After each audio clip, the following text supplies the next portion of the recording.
हमारी जो नई जनरेशन है, नई जनरेशन, ये जो हमारे नए बच्चे हैं, छोटे छोटे 10 साल 15 साल 20 साल, इनके अंदर सुधार कैसे हो। बहुत से बच्चे हमारे नशीली पदार्थ के आदी बन चुके हैं। मैं देखता हूं, शक्ल देखकर हम भी पहचान जाते हैं कभी कभी कि कौन सा बच्चा किस लायक है। हमारा बच्चा फजूल काम में, आज ही हमने देखा, आज मैं रात को 9 बजे निकला, कहां के लिए, कटिहार के लिए, मनिहारी के लिए। मैंने देखा कि कुछ बच्चे यहां पर बेबरा चौक में सड़क के किनारे जतन के साथ में टूर्नामेंट कर रहे हैं। और जब मैं वहां से लौटा तो फजर की अजान हो रही थी।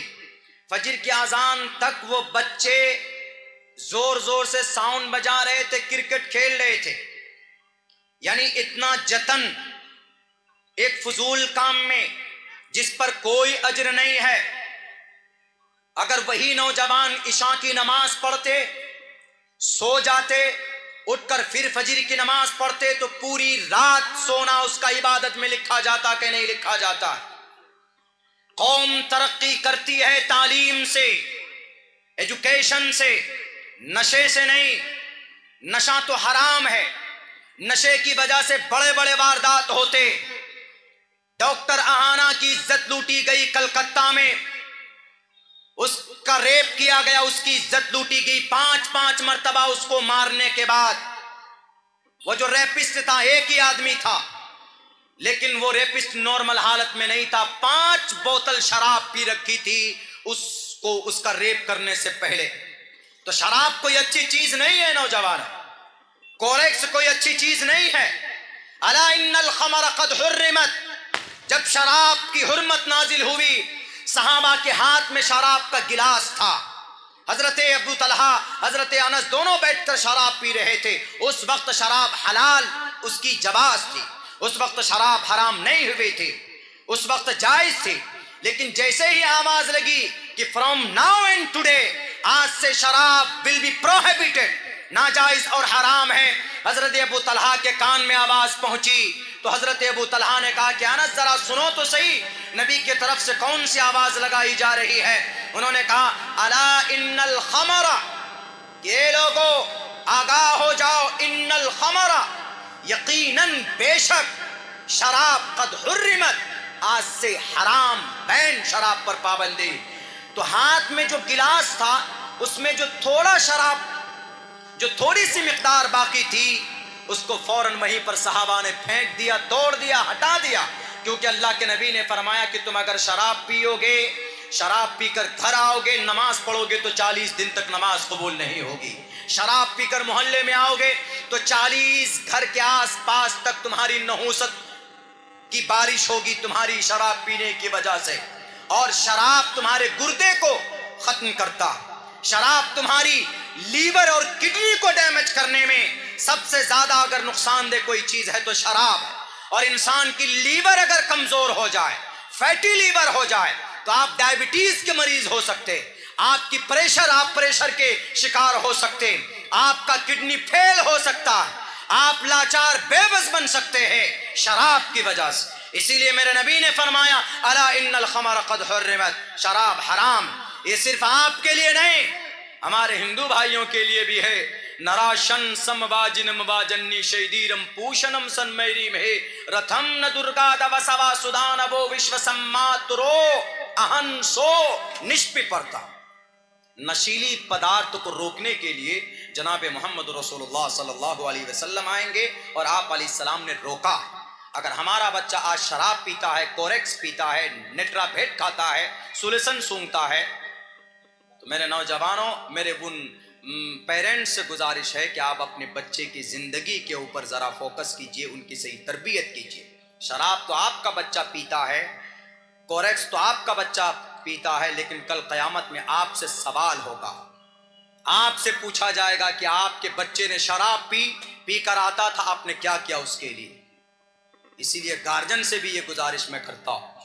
और नई नस्ल, मेरे नौजवानों, अगर आप बदल गए तो इस कौम की तकदीर बदल जाएगी। हमारा सीमांचल गरीब जरूर है, मैं पूरे हिंदुस्तान में जाता हूँ, सिर्फ ये एक प्रोग्राम, एक कल के प्रोग्राम के लिए मैं आया था, वरना ये नवंबर में उमूमन बाहर सफ़र रहता है प्रोग्राम ही के ताल्लुक से। सबसे ज्यादा बुरी स्थिति में अगर अपने समाज को मैं देखता हूं तो हमारे सीमांचल का समाज, हमारा खोट्टा बिरादरी, कुलैया जिसको बोलते हैं। 12.5 लाख की आबादी आपकी, 12.5 लाख की नौकरियां 6,500 आपको दी गई है गवर्नमेंट की तरफ से। कुलैया पूरे हिंदुस्तान में कहीं नहीं है, सिर्फ सीमांचल में है। लेकिन सबसे ज्यादा हम लोग अगर पैसा अपनी कीमती पॉकेट का अपनी मनी जो खर्च करते हैं ना, वो गोश्त खाने में, मछली खाने में खत्म करते हैं। आप कहेंगे कि मौलाना तरक्की कैसे होगी? तरक्की कोई उद्योगपति, तरक्की कोई समाज का एक आदमी नहीं करेगा। तरक्की आपको करना है। कैसे? आप अपने, हर आदमी अपने बच्चे की सही तरबियत करे, तालीम दे, तो इंशाअल्लाह आने वाली 15 साल बाद जो नस्ल होगी ना, वो कुछ और ही होगी। हमारा बच्चा शराब पीता है, हमारा बच्चा जुआ खेलता है, हमारा बच्चा लड़कीबाजी करता है। लड़कीबाजी आम, समाज की बेटियां छोटी छोटी उम्र की ये भाग गए किसी और के साथ, बाप को शर्मिंदा कर दिया। नाजायज और हराम बिल्कुल जायज नहीं है मेरे नौजवानों। अगर आप किसी लड़की से बात करते,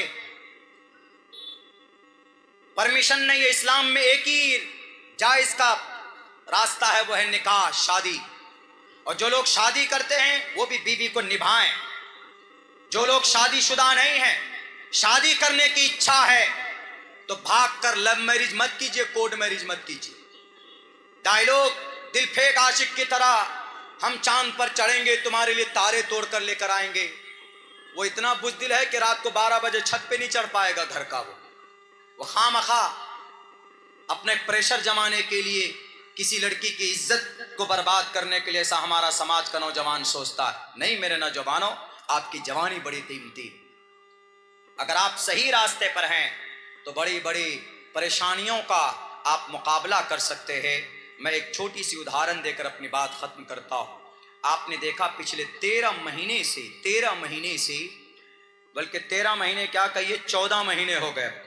14 महीने से सरजमीन गजा, सरजमीन अंबिया, गजा पट्टी पर 17,500 बच्चे शहीद किए गए। आज भी हो रहे हैं बच्चे शहीद। कौन शहीद कर रहा है? कौन बारूद बरसा रहा है? वो बारूद बरसाने वाला इसराइल है, यहूदी। और ये यहूदी कौन है? ये यहूदी वो है जिन्होंने 2000 साल तक गुलामी की। उनको अपनी जगह नहीं थी, अपना मुल्क नहीं था, अपनी बस्ती नहीं थी। 1947 से आज तक, यानी पिछले 75 साल में उन्होंने इतनी तरक्की की कि आज पूरी दुनिया का बेताज बादशाह, पूरी दुनिया की मजबूत कौम अगर कोई है तो यहूदी। क्या क्या उन्होंने? सबसे पहला काम यह किया कि उन्होंने अपने नई नस्ल को, जो छोटे छोटे बच्चे थे ना, इनको तालीम से आरास्ता किया। दुनियावी तालीम, मॉडर्न साइंस, मैथ वगैरह वगैरह। हालांकि मैं मैथ को कुरान से अलग नहीं समझता, साइंस को कुरान से अलग नहीं समझता हूं, केमिस्ट्री को कुरान से अलग नहीं समझता। ये सारी चीजें कुरान में।